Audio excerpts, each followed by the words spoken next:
Are you sick and tired of feeling stuck? I know it's not a fun place to be because I've been there. And the good news is, you don't have to stay there. There is a way out, and I'm going to give it to you right now. You can get back in the driver's seat of your life, stop self sabotage, and discover the clarity you need to move forward with ease. Does that sound like something you need? If it does, I want you to run. Don't walk, but virtually run over to KarenFreeland.com/6 hyphen secrets. That's /6 hyphen secrets today and get my 6 secrets to get unstuck. It's totally free and it will get you one step closer to living a life you love. Welcome to Rock Your Reinvention, the show for high-achieving career women who refuse to settle for mediocrity and aren't afraid to take bold action. This is a place where you can authentically show up, where every dream and goal can be validated and achieved. Hi, I'm your host, Karen Freeland, a certified life reinvention coach, speaker, and award-winning author. I'm here to give you the tips, tools, and strategies to help you shift your mindset, build your confidence, and take meaningful actions so you can rock your reinvention. Ready to go from stuck to thriving? Let's go. Hey, everybody. We have got an important topic today. We are going to round out the year with 5 mistakes to avoid when goal setting for 2024. Trust me, I have seen my fair share of high-achieving women just like you struggling with their goals. And I see the same old pitfalls and challenges happening over and over again.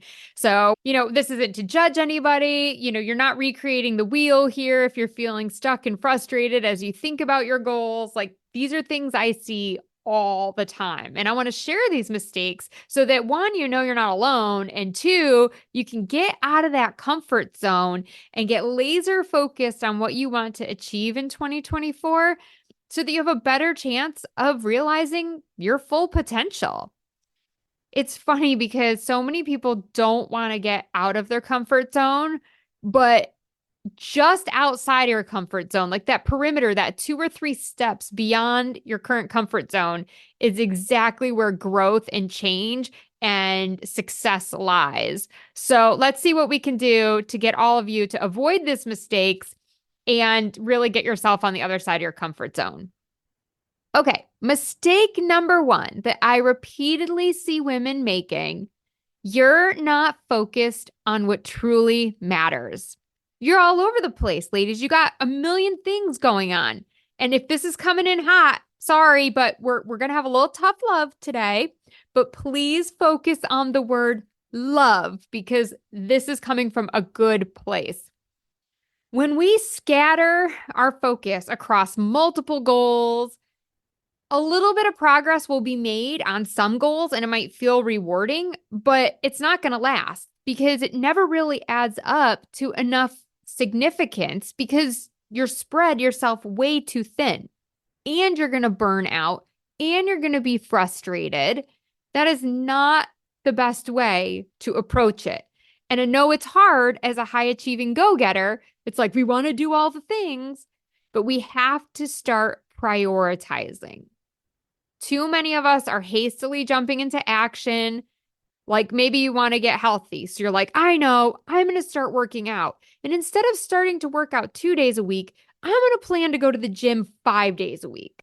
Okay, what are the chances of that actually happening? Probably not good. In fact, I know they're not good because I've seen clients try to do this. Maybe you're dedicating a bunch of hours all of a sudden to your side hustle, or you're overhauling your budget and you're trying to do all these things at once. And now it's a recipe for frustration and burnout. So what do we do instead? We have to focus on what truly matters. And we're going to do that by prioritizing your goal. And I'm sorry, they're not all important. They are not all created equal. So you've got to do the hard work to determine, what do I absolutely need to get done this year? What is most important to me? The next thing we're going to do is implement gradually. Once you've got those goals outlined, you can start to bring them into your routine slowly but surely so that you're developing those good habits, letting go of any bad ones, and achieving one goal at a time. Go slowly. There's nothing wrong with slow. I don't know why we feel like we always have to be go, go, go, rush, rush, rush, do everything as quickly as humanly possible. Just let's all take a breath for 2024. I know we have some big, audacious goals, but let's just implement them gradually over time. And I'm telling you, you will achieve way more than being all frenzied and hectic with it. And we need to be realistic about our time. I know you're busy, but we all have the same 24 hours in the day. So there's got to be a way to focus on the ones that matter most and get those into your calendar and focus on the priorities versus trying to do everything at once. By focusing on what really matters and pacing yourself, you're going to achieve way more meaningful progress and not overwhelm yourself, which means you're going to stay focused on it throughout the year. But if you try to tackle them all at once and you're just trying to do everything regardless of priority, that's when everything burns and goes up and, goes to hell in a handbasket real quick.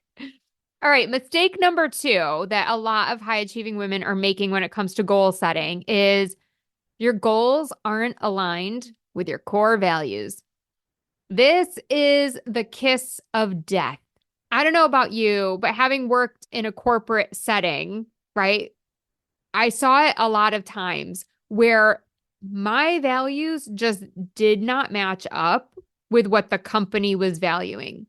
So I'll give you an example. When I worked in tech, they just wanted to shove more and more devices and watches and things that were technologically connected to the internet and whatever, and put them in front of kids, put them in front of their eyeballs, put them on their bodies. And I just couldn't get behind that. I'm like, we know radiation and this type of waves are bad for you. I mean, I don't want to get in trouble here, but it leads to brain cancer. There's all kinds of research out there.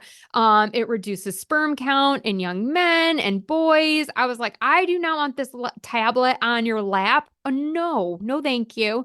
But I was working for a company that wanted to push all of that. And so I just could never feel good about that. If your goals are not aligned to your core values, you're not going to be likely to achieve those goals because you're going to self-sabotage. You are going to subconsciously be like, I don't want any part of this. And you're not going to follow through on those goals. And whether you realize you have core values or not doesn't really matter because we all have them. When your goals resonate deeply with what you fundamentally believe and value, that is going to transform into some compelling motivators that are going to fuel your passion and your perseverance. So what do you do if you don't know your core values or you haven't given thought to this? Well, first, start out by writing them down. What are your core values? Do you value time with family? Do you value independence? Do you value financial stability? Do you value freedom and flexibility? And there's no right or wrong, okay? So one person's values, it does not need to be another person's values. So really think about this for yourself. Take that time to turn inward and to reflect. And you can do a Google search, list of values, and you will get all kinds of words that you can peruse. And, you don't need to take them verbatim, but you can use it as inspiration for what you want your values to be. Next, you can evaluate your goals and see if any of them are out of alignment with your values, okay? Do they match up, or are any of them pulling you in a direction that feels like it's against your values? I'll try to give you an example. Let's say you were like, I want to get promoted, but I know that this next promotion is going to move me across the country and I have to pull my kids out of school and whatever. And I'm going to be traveling way more and I won't be around with them. But my number one value, I said, was time with family. That doesn't seem like it's going to be aligned, right? That's just one example. Again, I'm not telling you not to take the promotion or whatever, that's not a good goal, but it might not be the right goal for you if your values don't match up with it. Now, if you said your number one value is financial stability, and this job is going to give you that and help you pay off all your debt or whatever, then you might be like, yes, this is the right move for me. And that's great. Then you would take the role. But see what we're doing? We're just matching it up and seeing if it's congruent or not. And then, of course, you can make adjustments as necessary. So if there's anything that's out of whack or out of alignment, you either adjust your goal and change it, or you find another goal to replace it that might be similar, but then within your values, and maybe drop the goal altogether, right? Like, I don't know, you'll have to see as you're looking through your list what makes sense for you to do. But it's going to be very hard for you to go, oh, this goal is in direct conflict with my values. I'm just going to go for it anyway. I don't think that's going to turn out well. So get your goals in harmony with your core values, and they're going to feel so much better and so much more attainable for you. All right, mistake number 3, you're avoiding all risk. Spoiler alert, everything has some risk attached to it. Yeah, even deciding to do nothing and staying the status quo is risky. Think about it.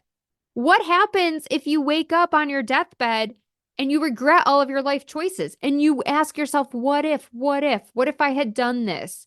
Yeah, there's this false sense of security in staying the same and in not making decisions. Everything has risk.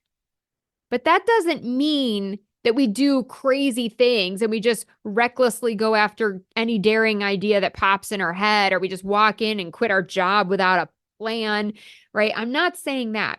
But what I'm saying is stop avoiding all risk. Everything is risky. Starting a podcast for me, risky, right? There was some money I had to invest in. I don't know if people were going to listen or not, right? There's plenty of risk, and yet it was calculated. Right? I tested it out first on Instagram, and then I moved it into my Facebook group, and I practiced my interviewing skills, and I took some classes on how to start a podcast and what to do. Like, it was all calculated. So don't be afraid of that calculated risk. What can you do if you're facing some risk in your goals? Well, first look at the potential risk and the rewards, right? We always look at the risk, but we forget to look at the rewards. Yeah, there might be some risk, but what's the payoff in the long run? What's the upside? And you don't have to go all in right from the get-go. Like, start small. If you feel that it is risky, you can just take baby steps, right? Maybe it's changing a small piece of your routine first, or maybe it's going to 1 or 2 networking things to kind of feel something out. Maybe you just approach your work with a different mindset. I mean, these changes don't always have to be crazy, epic changes. And whatever you do as you're exploring risk, learn from your mistakes. I mean, not everything is going to pan out the way you expected. That's just a given. That's table stakes, right? But every time something doesn't go quite the way you want, you have an opportunity to learn and grow and then do something different next time. As long as you stop and reflect and you get the learning, it's all worth it. It's all worth it to take those calculated risks.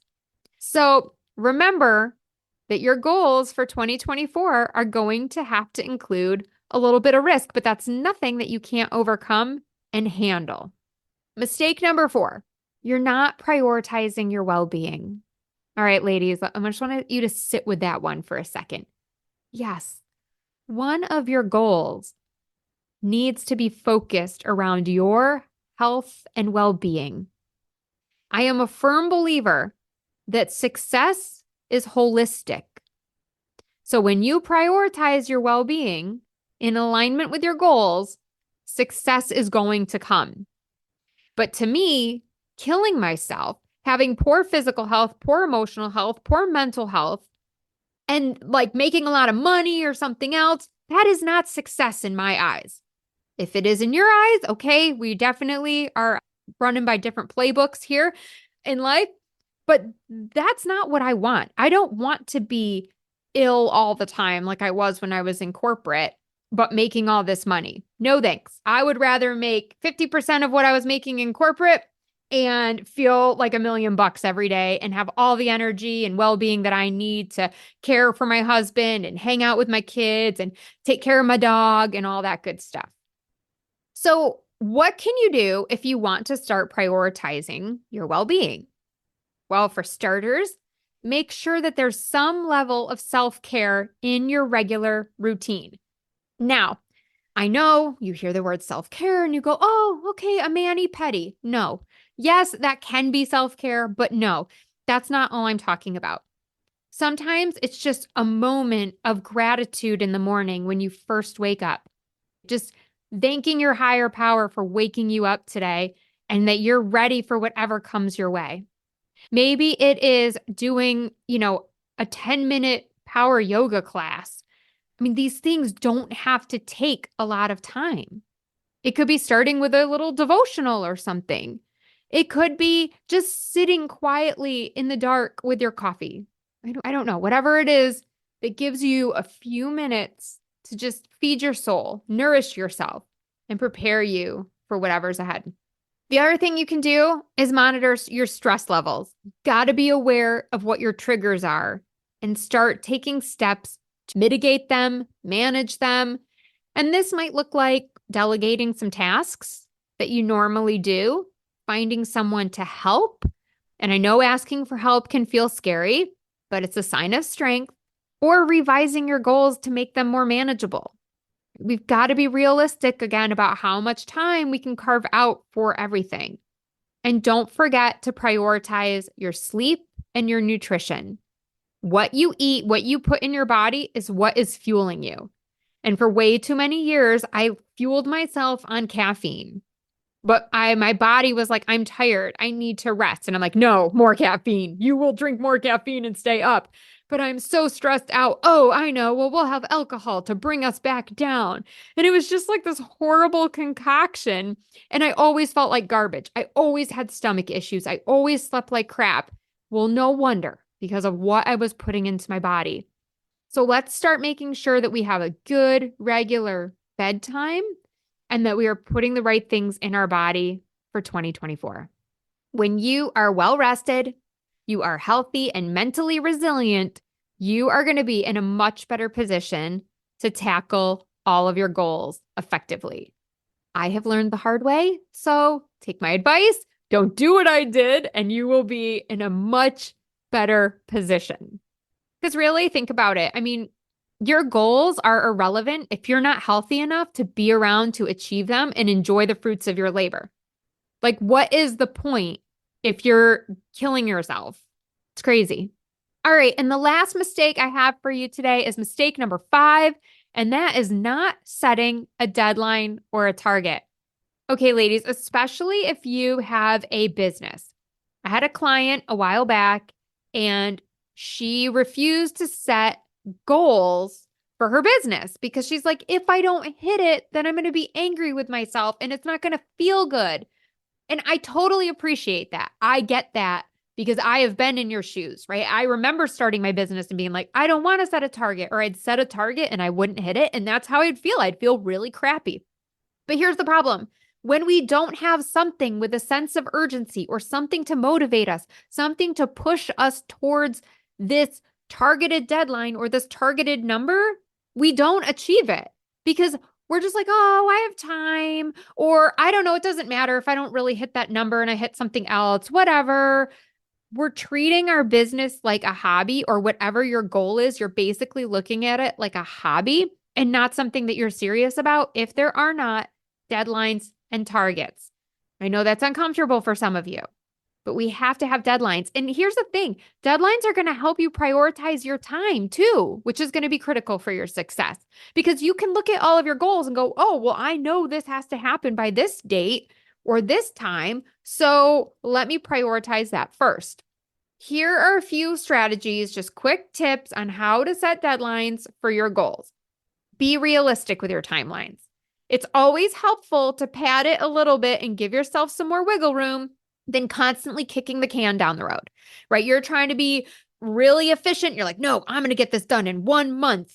And then it really is something that should have taken 3 months. And now you're moving the deadline back and you keep feeling like you're failing. So try to be as realistic as possible with setting that time frame up front. And if anything, push it out a little bit further, and then you can try to hit sooner and you'll be like, woohoo, I over delivered and under promised. Look at me go. If you have really big, lofty goals, break them down into smaller pieces. Find smaller milestones and give those things dates so that you can be tracking towards the bigger, larger overall goal. This is going to make it a lot less daunting. And it's what I have done with a lot of my big goals, like launching my book and, running my business. Like I'm constantly like, okay, I'm going to launch this book at this time, but by this date, I want to be done with part 1, or I want to have the whole thing written, or by this date, I'm going to have it edited. So the bigger goal is launch a best-selling book, but I had all these little pieces that needed to happen moving up towards it. And that's a lot less overwhelming for me. And then, of course, you're going to need to review those deadlines and adjust as things happen because, look, life happens, right? It gets in the way. And sometimes something more important pops up. You have a sick kid, or your spouse loses their job, or something happens and you've got to be flexible. So give yourself the grace and the space to move things around and try not to be too optimistic with timelines or too conservative, right? You want to try to find that sweet spot, but things are going to happen. And that's okay. That's part of the process. Whatever you do, just don't make the mistake of not having a deadline or a target. I'm inviting you to see deadlines as a commitment to yourself. This is something you're doing for yourself. It's not meant to stress you out or make you feel bad. It's meant to be a powerful tool that can actually boost your ability to achieve your goals. So, quick recap here. Mistake number 1, you're not focused on what truly matters. So let's make sure we're getting our priorities in order and we're focusing on the biggest and most important things first. Mistake number 2, your goals aren't aligned with your core values. So anything that's not matching up, we've got to adjust that. We've got to fix it because it's going to be really hard to achieve a goal that is pulling you against your values. Mistake number 3, you're avoiding all risk. Sorry to tell you, there will always be some risk. So let's take calculated risks and then learn from anything that doesn't go the way we wanted it to. Mistake number 4, not prioritizing your well-being. We're not doing that in 2024. We are making sure that there is time carved out to fill our cup. And mistake number 5, not having a deadline or target. Again, if you want this to be a legit goal and you want any hope of achieving it, you've got to have a deadline or target. Okay? If you're ready to take on your big goals, this should help you achieve them in 2024. However, for some of you, you might be like, look, I'm still kind of trying to figure out what my goals should even be, Karen. I need some help. If that is you, or you are unsure of your big purpose in life, I want to invite you to get my book, Grab Life by the Dreams. It's available wherever books are sold digitally, so Amazon, Barnes & Noble, whatever. And in the book, I share my exact goal-setting process and how you can turn inward to uncover the answers to your unique purpose. You can also listen to episode 2 on Rock Your Reinvention. It gives an overview of what's in the book and how it will benefit you. So that's available. But if you're just like, yep, nope, I think I need that extra level of support, Karen, go get the book, Grab Life by the Dreams, and it's going to be a great guide for you as you explore change and setting your goals. And if you do create your goals through this process or when you're reading the book, drop me a note. I love to hear from listeners and readers. And once I know your goals, then I can check in on you from time to time and see how they're going. So yes, I will hold you accountable if you reach out. All right, everybody, until next time, stay fabulous and Happy New Year.